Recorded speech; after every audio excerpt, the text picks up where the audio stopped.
It's in the house because you weren't validly in the correct space and place. Now, had you had that search warrant at that point in time, or not search warrant, but the arrest warrant valid at that point in time, then Judge Newkirk would have probably said, okay, well, then you're fine.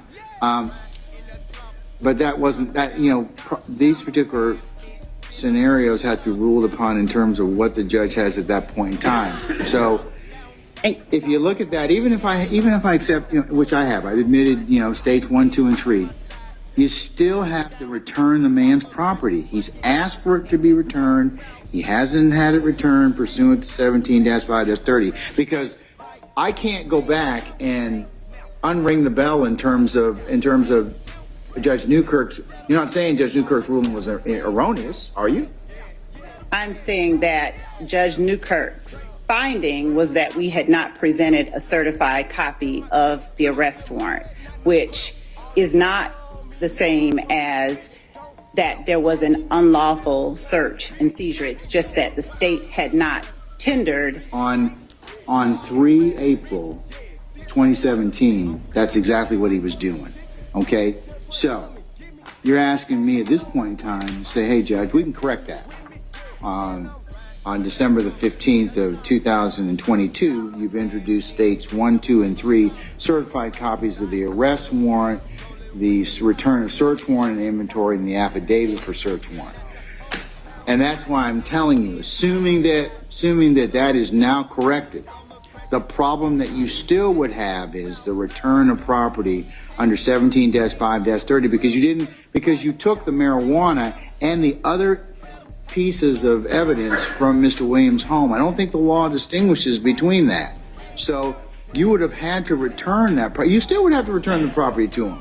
So because at this point in time, he's entitled, or he would have been entitled, he's asked, and Mr. Steele has already introduced from in the last hearing on the 17th, he's asked me, or he's introduced a letter that he sent to Mr. Bailey saying, hey, I want the evidence back.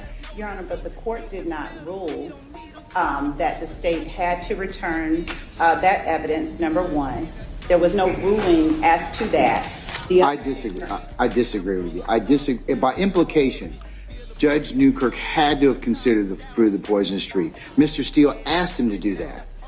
And it's a snapshot in time. So on the 3rd of April, 2017, you didn't have what you have now.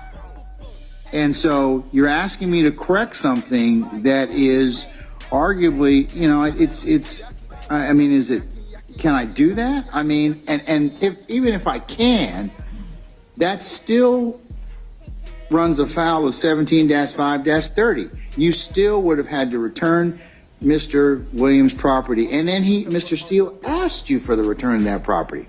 And there's no exception under 17-5-30 pretrial that gives you the ability to keep the property. You have to return the property. The property that, and then you took that particular property, and particularly his phone, and then you extricated things out of it, which would be tainted or fruit of the poisonous tree, because you didn't have the right to keep that. You didn't have the right to keep that particular evidence under 17-5-30. Thank you, Your Honor. All right.